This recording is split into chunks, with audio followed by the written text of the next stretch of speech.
তো কুৱেশ্যনত এটা সিৰিজ দিয়া আছে এই সিৰিজটো কেনেকুৱা 6 11 21 36 56 এনেকৈ সিৰিজটো গৈ আছে এই সিৰিজৰ লাষ্টত কি সংখ্যা হ'ব আমি হেতু উলিয়াব লাগে আমি কি কৰিম প্ৰথম দুটা সংখ্যাৰ মাজত আমি ডিফাৰেন্সটো উলাম যেনে 6 আৰু 11 দুটাৰ মাজত ডিফাৰেন্সটো কেনেকৈ উলাব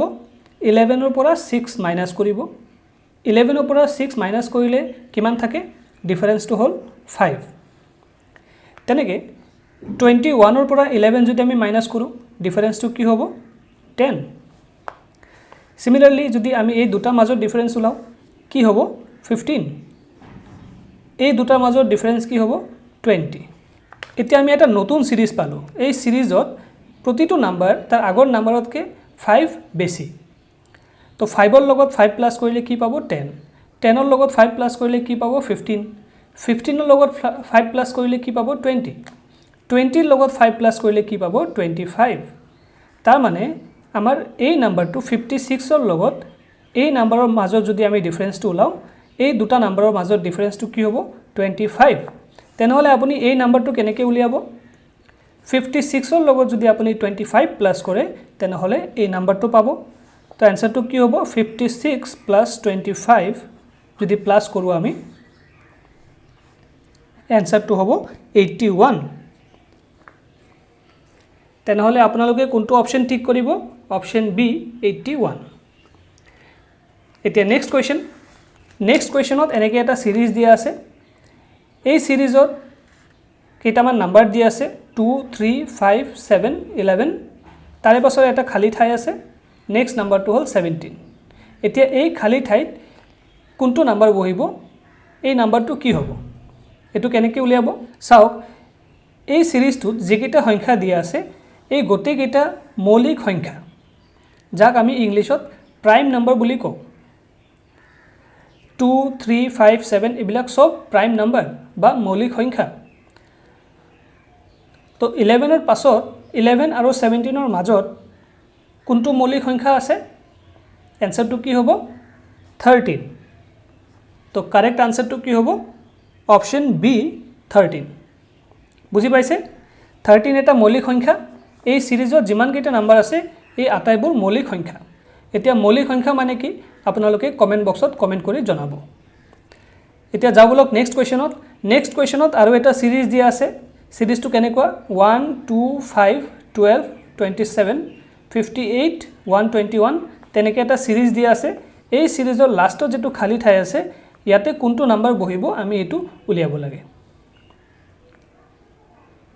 তো আজি এই তিনিটা কোৱেশ্চনৰ মাজত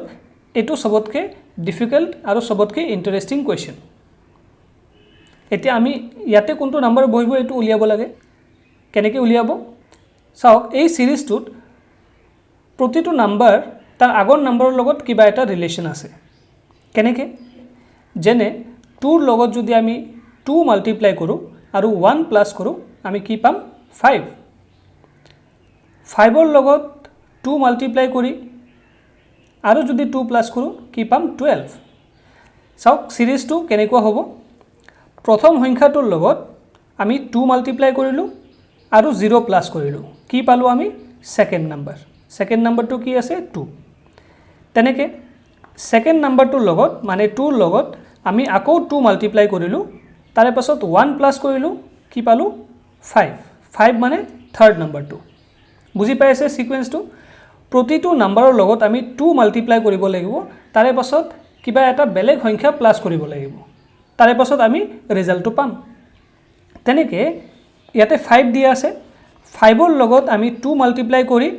তাৰ লগত যদি 2 প্লাস কৰো আমি কি পাম 12 এটো হল 4 নম্বৰ সংখ্যাটো তেনেকৈ প্ৰতিটো সংখ্যাৰ লগত আমি 2 মাল্টিপ্লাই কৰিম তাৰে পাছত কিবা এটা প্লাস কৰিম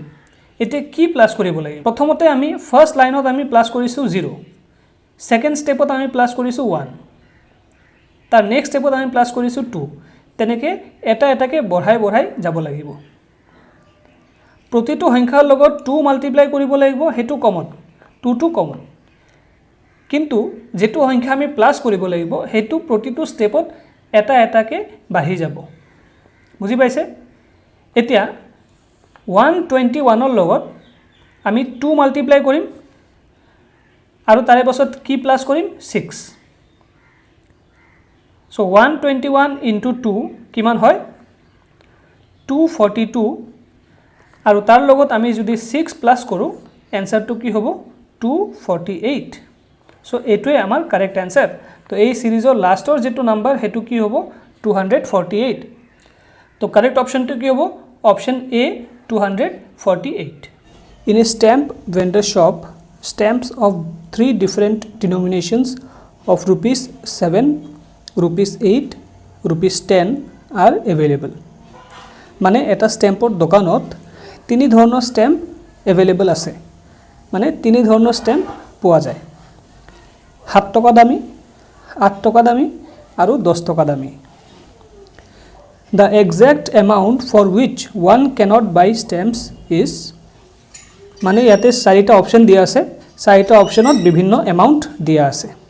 কোনটো এমাউন্ট লৈ আপুনি স্ট্যাম্প কিনিব নোৱাৰে মানে কন্ডিশনটো এনেকুৱা যে স্ট্যাম্পৰ যেটো মূল্য সেই একে মূল্যৰ টকা আপোনাৰ লগত থাকিব লাগিব কম হ'ব নোৱাৰে বেছি হ'ব নোৱাৰে এটা কোৱেশ্চনটো কেনেকৈ সলভ কৰিব আকৌ আমি চাও তিনি ধৰণৰ স্ট্যাম্প আছে 7 টকা দামী 8 টকা দামী আৰু 10 টকা দামী 17 টকাই দি আপুনি দুই ধৰণৰ স্ট্যাম্প নিব পাৰে এটা হল 7 টকা দামৰ এটা হল 10 টকা দামৰ তো অপশন এ টো তো নহব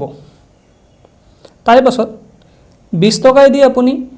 10 টকা দামীৰ দুটা স্ট্যাম্প নিব পাৰে তো অপশন সি টো নহব আকৌ 25 টকাই দি আপুনি 7 টকা দামী 8 টকা দামী আৰু 10 টকা দামী এটা এটা স্ট্যাম্প নিব পাৰে তো অপশন ডি টো নহব তো কাৰেক্ট অপশন কোনটো হ'ব অপশন বি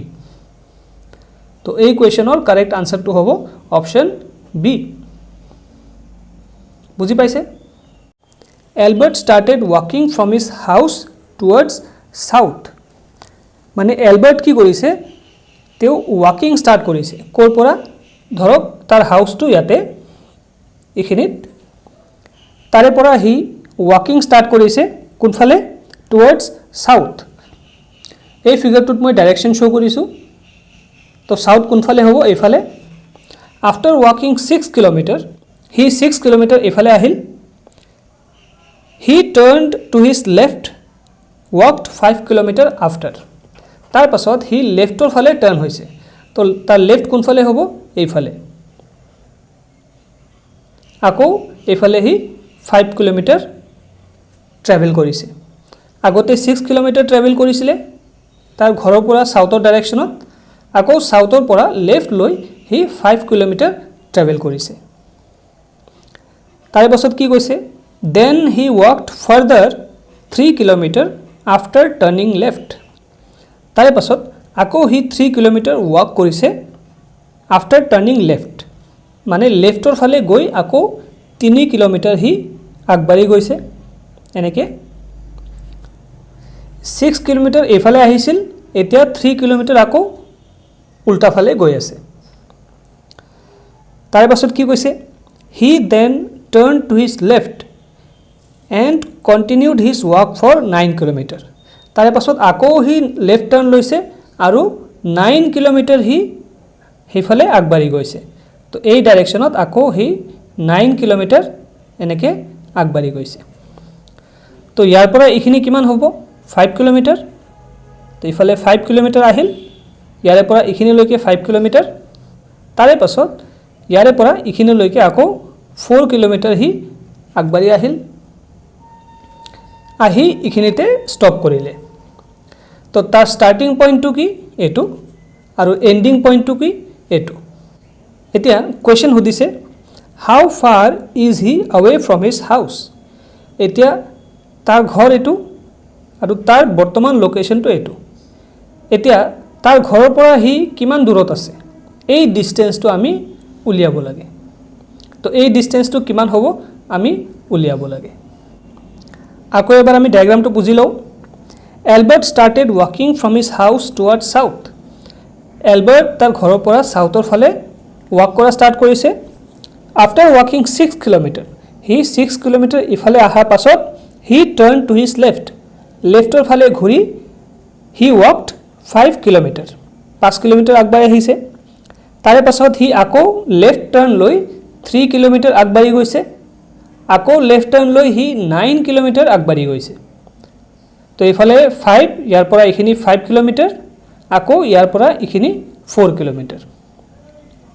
এতিয়া ইয়াৰ পৰা এইখিনি কিমান ডিসটেন্স হ'ব এই ডিসটেন্সটো আমি আগতে উলিয়াই লওঁ ইয়াৰে পৰা এইখিনি লৈকে 6 কিলোমিটাৰ আছিল 6 কিলোমিটাৰ পৰা যদি মই এইখিনি বাদ দিও মানে 3 কিলোমিটাৰ যদি বাদ দিও তেনেহলে কিমান থাকিব 6 - 3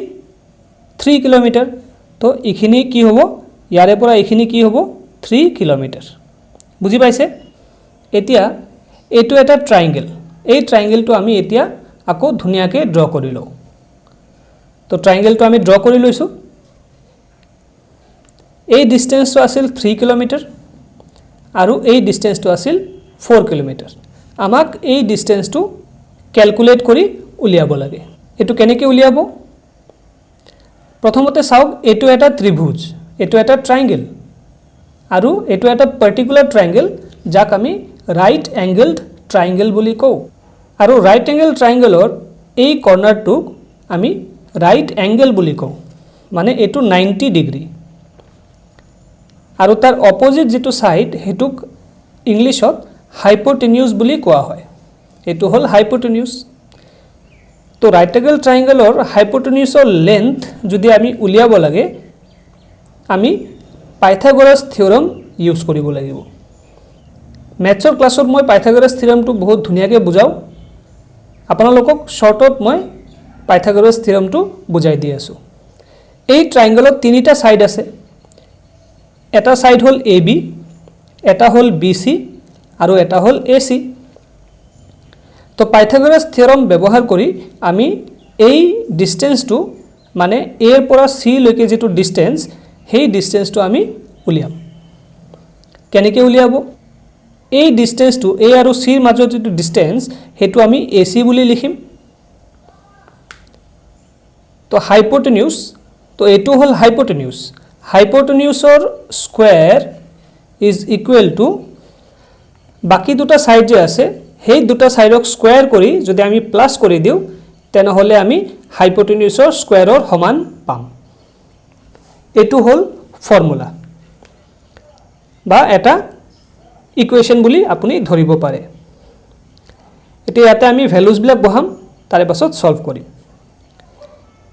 এতিয়া ফিগাৰৰ পৰা আপোনালোকে দেখা পাই আছে AB ডিসটেন্সটো কিমান আছে 3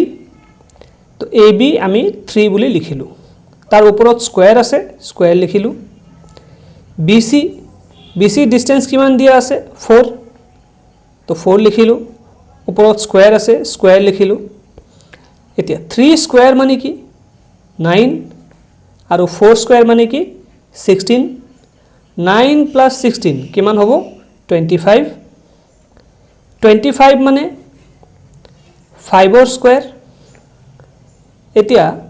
AC স্কয়াৰ যদি 5 স্কয়াৰ হয় AC কিমান হ'ব AC স্কয়াৰ যদি 5 স্কয়াৰ হয় তেনেহলে AC হ'ব 5 মানে এই ডিসটেন্সটো কিমান হ'ব 5 কিলোমিটাৰ বুজি পাইছে এলবাৰ্টৰ ঘৰৰ পৰা তাৰ বৰ্তমান যেটো লোকেশন আছে সেই দুটাৰ মাজত ডিসটেন্স কিমান আছে 5 কিলোমিটাৰ তো কাৰেক্ট অপশনটো কি হ'ব correct option is C 5 kilometre বুজি পাইছে